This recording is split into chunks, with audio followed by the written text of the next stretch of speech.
Hello there, everyone. So you may remember last commentary where I responded to a video created by a user going by the screen name of Rational Outlaw, attempting to rebut an earlier video I made, criticizing the idea of minarchism in general, as you may have seen. For one, a government doesn't have to insert theft. Not all forms of taxation are theft or extortion.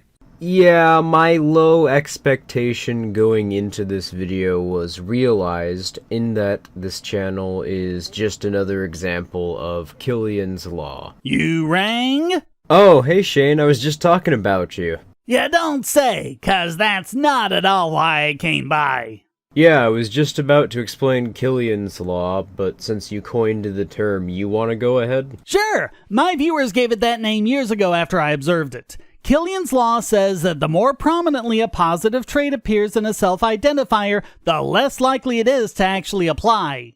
Well, Rational Outlaw... Oh, great example! Rational is a positive character trait, so he's less likely to be rational. Outlaw, on the other hand... Oh, so you'd be willing to help out here? Because I'm talking about him again, this time going over broader problems with his argumentation specifically, instead of his stated philosophy, as well as responding to a video of his.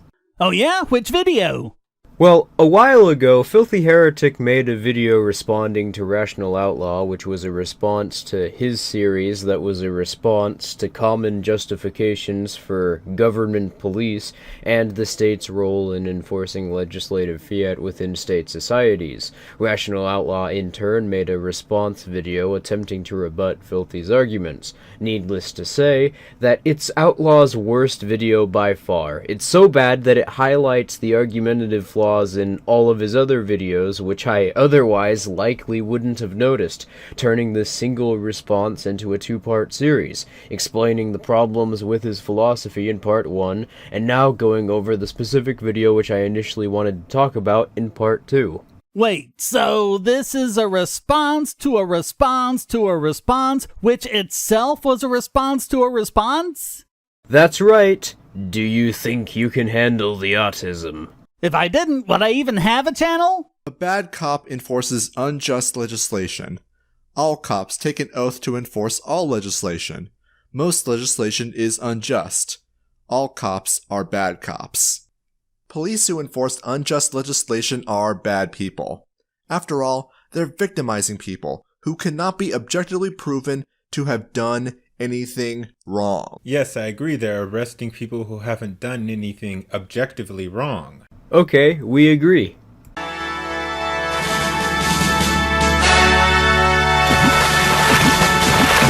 However, most of society doesn't see that. You're going to have to convince society to change in order for them to see it as wrong. Oh, for fuck's sake. Yeah, that was too obvious. Shame on me for even trying to pull that gag. Don't feel bad, I've done it twice myself. Basically what he's doing is a pretty major argumentum ad populum. To put it simply, if a lot of people believe something, it must be right. But the earth wasn't really flat back when most people thought it was. By the same token, questions of ethics aren't reliant on what most people believe. It wasn't too many centuries ago that most people believed that slavery was okay. It was still a horribly unethical practice. This is what I was explaining in the last episode about outlaws and other so-called minarchist misunderstanding of what a government is, how it functions, and incentives governments have along with the relationship between the state and non-state actors. The only way they can justify their misunderstandings is by appealing to fallacious arguments. This is pretty common with minarchist arguments. In fact, I would argue the minarchist position itself is conceived of because of these widespread misconceptions regarding the nature of what the state is. Yeah, and that's what I keep running into. It boils down to a question of, is it still a state if it doesn't initiate force? If you don't think there should be any barriers to someone attempting to set up a service that competes with the state, you're actually an anarchist, not a minarchist. So, this isn't an issue unique with Outlaw, and this is pretty much the only part of the video I can safely say that about, so don't get used to this. The main issue here is that he's conflating the mere concept of a society and the existence of a state. Now, I'm not going to spend too much time here going over the problems with this particular point, the collective interest all government agencies have as being a part of a single organization, the obvious and necessary disconnect in incentives between people who run the state and people who don't, an example being how the government obtains its resources, showing that states on a fundamental basis operate against the interests of non-state actors regardless of their relative preferences, and I could go on. But I covered these already in great detail in the first part, which will be linked in the pinned comment if you haven't already seen it. If you haven't figured it out, it would probably help you quite a bit to watch part 1 first, though it's not necessary. But I do find it genuinely perplexing. Humans have existed on Earth and have communicated with other humans for something like 500,000 years. States are a relatively recent phenomenon. They've only existed for like 5,500 years. But we know that intercontinental trade routes have existed for at least 80,000 years, and that would have required a very complex level of social organization on a broad scale. There are stateless societies which have existed since states have come into the picture, which have had complex organizations such as specialized trade, property rights, arbitration, and everything which statists claim the state needs to exist, such as Cospaia in Italy or Tehran in Mexico. So, aside from the fact that we can easily prove this claim to be demonstrably wrong with archaeological and historical evidence, most, if not all, human action occurs in spite of the existence of the state. For instance, to trade with anyone in any manner for any reason under any circumstances according to U.S. federal law would be illegal if the legal code were to be consistently followed to the state, or at least interpreted as it's written. It's illegal to sell anything at a lower price than any other sellers because that's predatory pricing. It's illegal to sell commodities at a higher price because that's monopolistic business practice, and it's illegal for anyone to sell commodities at the same price because that's conspiracy. On top of that, many quote-unquote laws are deliberately written to be so subjective that how they're enforced, where, and when is essentially dependent solely on the situational discretion of the police and courts. For example, disturbing the peace, interfering with a police investigation, or, my personal favorite, being under arrest for resisting arrest. Then there are things I already mentioned in the last video, such as legislation itself being impossible even conceptually to be enforced around a consistent standard due to how information is conveyed and internalized being relative to each individual person, or how the fact that people can be aggressed upon without a victim by the state shows that the state in function has separate interests from both the victims and criminals in arbitration, or the mere fact that states fund themselves through parasitic and coercive means. So even if you just sat around and did nothing until you shriveled up and died, you still wouldn't be able to consistently follow the state's legislative fiat. And despite this, there's an observable constant in the state's general interest in enforcing it. Plus, we know beyond a shadow of a doubt, human incentives are influenced by their relative perception of how scarce resources are, how difficult it is to secure their own assets, the perceived interests of those around them, and other things. So culture and social structures are the general sum of human action within a particular area or broader organization, and government is provably antagonistic towards human action in a plentiful number of ways, more than I could or should even mention in this single video. The idea, therefore, that the legislation of a state is a product of culture is not very compelling, to say the least. I don't think when people do something wrong, necessarily a bad person. Quite frankly, the term bad person or evil person is probably used way too much. And I'm also guilty of this. I have used evil and bad person on people when I probably shouldn't have. I don't know about you, but and I think most everyone else, consider those who beat, kill, rob, and kidnap people to be amoral at best. To do all of that in order to further the interests of an organization which actively sinks the population they subjugate deeper into poverty? They have to be the most morally reprehensible people. Also, way to cut off Filthy's original argument right before his conclusion. While all police do take an oath to enforce unjust legislation, many don't. For this, they deserve our thanks for achieving the bare minimum of socially acceptable behavior. But this just means they won't do their job. So cops either enforce unjust legislation, which makes them bad people, or they don't, which makes them bad cops. Pick one. So this is the main reason why I was interested in responding to this video. I almost don't even care about the particular subject. I just find it reprehensible how fucking disingenuous he is throughout this entire video, and quite revealing simultaneously. He omitted the entire conclusion of the argument which Filthy was attempting to establish in order to avoid having to address it, and in order to present Filthy's point as something different, something weaker than it actually was. To reiterate, Filthy's actual argument was that the morality of each individual police officer is irrelevant because as someone who works for the government as a police officer, their job is to enforce the state's decrees with the threat of violence. If they don't, then they aren't doing their job by definition of what their job is. So regardless of your views on the legitimacy of political rule, because of this, you're left in a dilemma with two possible choices. Either trying to support the position that everything the government has ever done or ever could do is 100% ethically valid, or that police officers are criminals.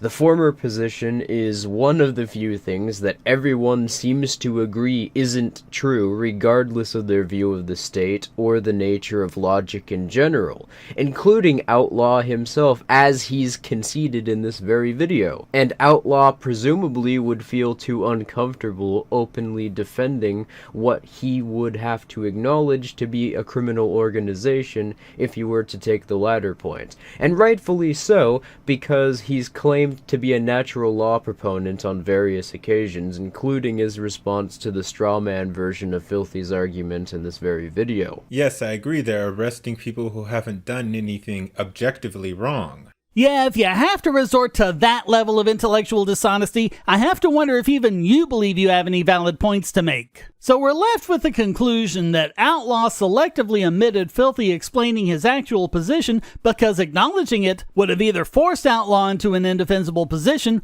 or forced him to agree with Filthy that police agencies are criminal organizations. Now, believe it or not, I usually give people the benefit of the doubt in situations like this because I can't tell what their motivations are for sure.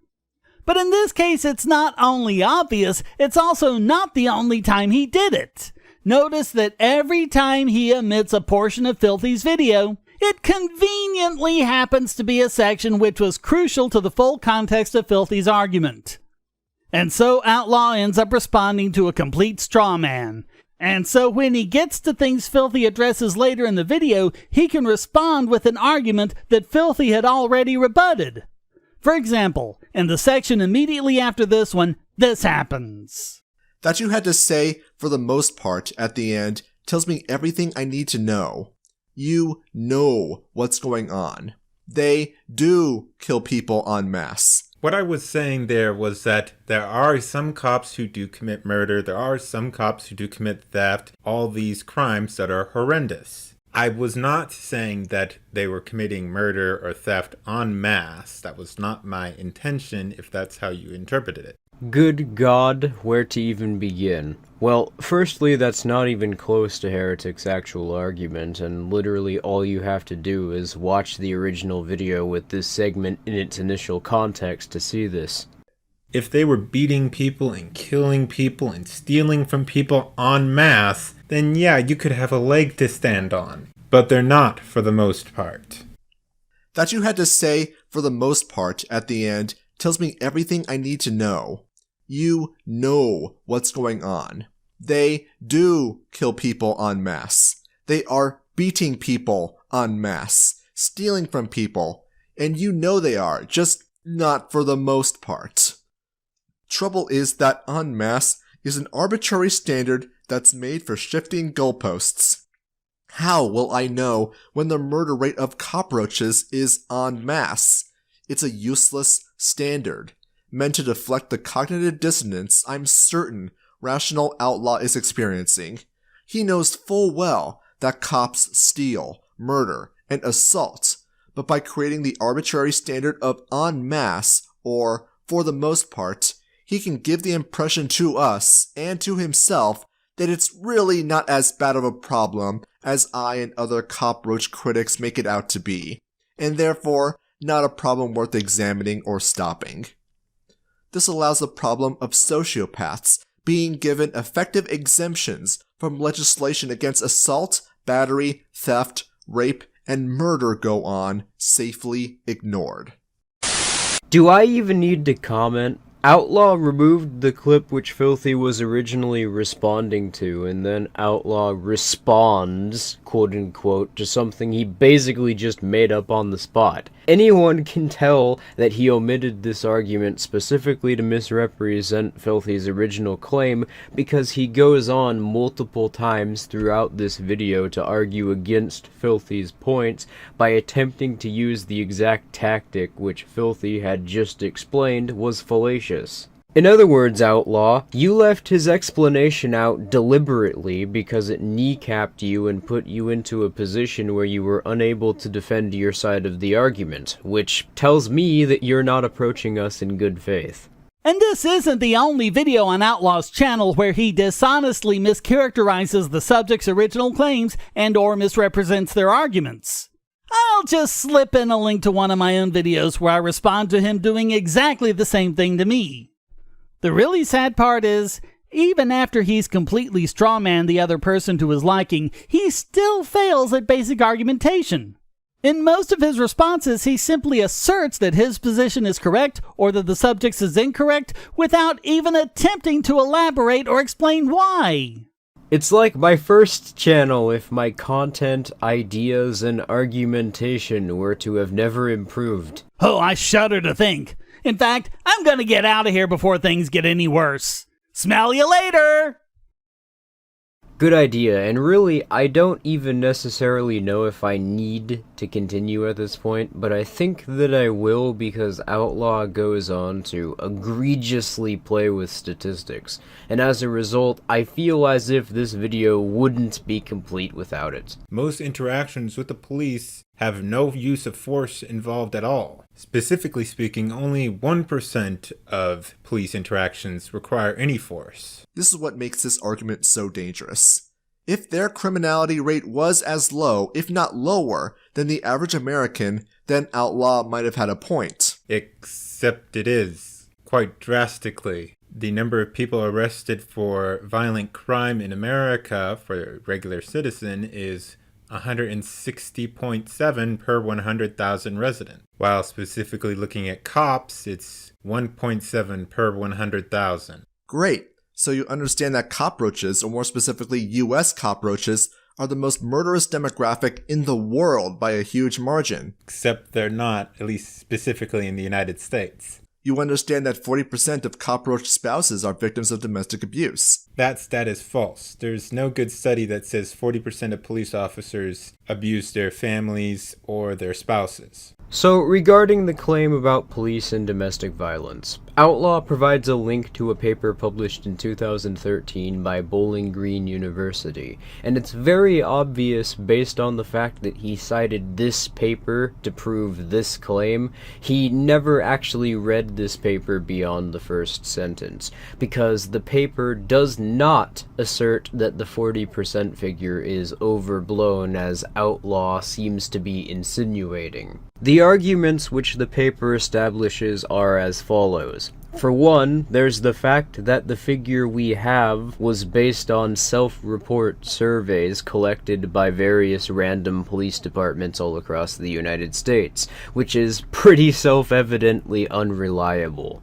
Most police officers are probably not going to tell the police departments they work for that they've been abusing their families, because that has the potential to ruin their livelihoods. And the families of officers can't be relied upon to report an abuser, because there's the threat that doing so would result in even more abuse, plus the psychological conditions family members can develop, such as Stockholm Syndrome or battered wife syndrome, due to the fact that leaving an abuser or actually reporting their abuse is associated with a dramatic cost in one's own well-being, depending on the role said abuser plays in the family. And we're talking about an abuser who's an active police officer by default. They bring home the income, more likely than not, and maintain some sense of asset stability for the other members of the household. Because of the way these surveys collect their information, we know by default that the proclaimed number of reports are not going to accurately represent the total amount of police officers who abuse their family members, because the methodology these studies use to collect data actively discourages the information these surveys are trying to collect from being conveyed. Then there's the fact that the actual reports are given to internal affairs units from police departments, which means that they are legally the property of internal affairs. Therefore, it's impossible to ever conduct a somewhat scientific study on this issue, because the information necessary to do so will never be publicly available. What his paper actually establishes is that the 40% figure is just based on what's available. And there are several things we can point to which logically suggest that the real number of police officers that have abused their family members is probably much higher, but we'll never know the exact data because the only information we can base our studies off of are based on surveys published by the government, which seem to be deliberately designed to produce a conclusion which results in a drastic underrepresentation. And the actual reports are basically classified, so we can't even measure the figures published by the studies against actual incidents because we have no way of knowing how many actual incidents have occurred.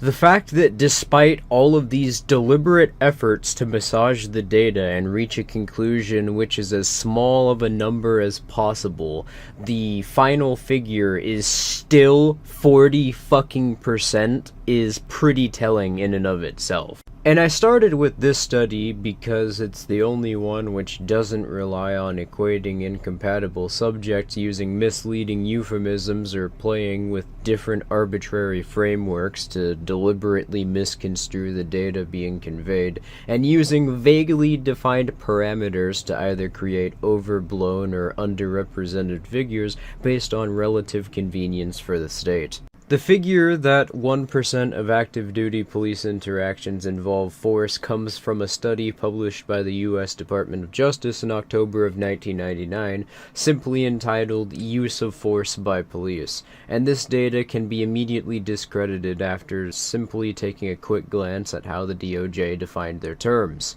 Firstly, the paper defines an appropriate example of a situation where force can be used as any time a police officer is arresting someone, quote, restraining unruly combatants, or, quote, controlling a disruptive demonstration, and what defines a use of force as being justified or unjustified, as you may have guessed, is based around the amount of physical force used.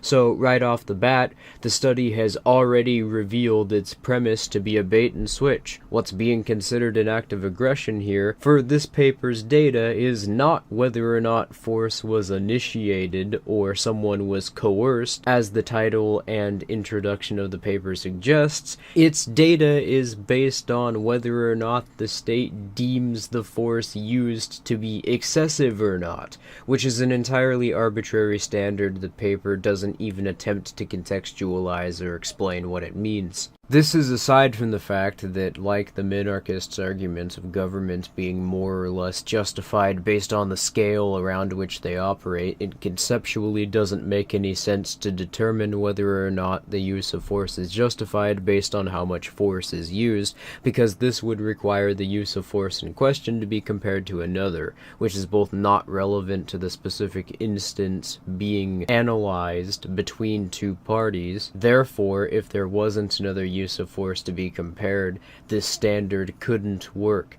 But here, there are even more issues. For instance, what is the context according to this framework in which I can compare the use of force to another? Can I compare shooting someone in self-defense during a robbery to shooting someone in self-defense if they tried to assault said person? How do we measure the scale of force? Can I only use my hands to stop a robber, but I'm justified in using a gun to stop someone trying to assault me? What about comparing different means used to stop someone? How do you translate using fists to using bullets? Is excessive force measured in the velocity of my fist striking a robber's face? Does it differentiate between striking in the face or striking the chest? If such a sliding scale exists, then surely Rational Outlaw must have an objective and universal answer he can point to, otherwise we can conclude that this assertion is false. Secondly, the examples listed for what an appropriate time for force to be used is even more broad and arbitrary. 2 of the 3 listed criteria don't even mean anything. What constitutes as a combatant? What does unruly mean? And what is meant by the use of the word restraining? This could apply to anything from shooting a maniac charging at a cop with a knife in their hand to a cop emptying their entire clip by shooting at a 15-year-old unprovoked who's running away from them. The same thing can be said for controlling a disruptive demonstration. Hell, these 2 phrases are so euphemistic and vague that they could be used interchangeably to describe the exact same things. As for the use of force being appropriate for arrests, the state creates legal codes specifically so that police can cite them as a justification for initiating force against someone who otherwise didn't do anything, as mentioned earlier. But just in general, as a coercive monopoly on arbitration, the legislative fiat issued by political rulers is entirely arbitrary. This plays onto a criticism I had in Part 1 of the state in general, where because of this, it's not possible in a framework which accepts political rule as legitimate to even have a consistent standard of what is justified or unjustified. This paper presents another perfect example of how the core arguments for statism just don't work from a standpoint of basic observation. If the premises for this paper were to be taken at face value, then it would be impossible for legislative fiat to be illegitimate, even though by nature, legislative fiat is entirely arbitrary, and the standards of what does or doesn't count as a legitimate use of force are also defined exclusively by the state. So, in state societies, whether or not law is enforced or what counts as law is entirely arbitrary. Because of this, the only way you'd be able to even approach creating an accurate figure for the amount of police who've coerced people would be to reject the notion that political rule can be legitimate. Otherwise, it's impossible to collect data which isn't entirely based around flippant, meaningless standards.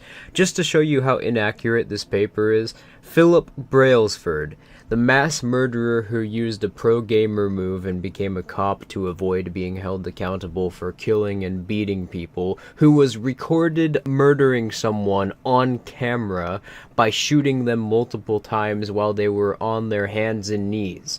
That incident would not have been considered a use of force by the standards laid out in this study. So we can safely say that it's bullshit. The last paper Outlaw cites is regarding the percentage of police arrested for committing violent crimes relative to the rest of the population, put out by the DOJ in 2016. Well, given that the state has control over what is or isn't considered a crime, who is arrested, and who is convicted of their crimes, naturally, state actors generally are going to end up underrepresented in stats like this, given that they have a direct structural incentive to keep the numbers as low as possible. This aside, the paper in question uses fucking Google News as a source. No, not just Google, but the articles which Google prioritizes and places in their news section when you search any specific subject under that tab. Do I even need to comment on that? Anyway, that's all for today's video. Normally I'd be doing patron questions here, but I haven't received any recently, though thankfully I do have an announcement instead. On the 18th of December, I and Filthy Heretic are going to be doing a live debate against Rational Outlaw himself and the Dark Conservatarian on the subject of minarchy and libertarianism. Anyway, we'll see you all then.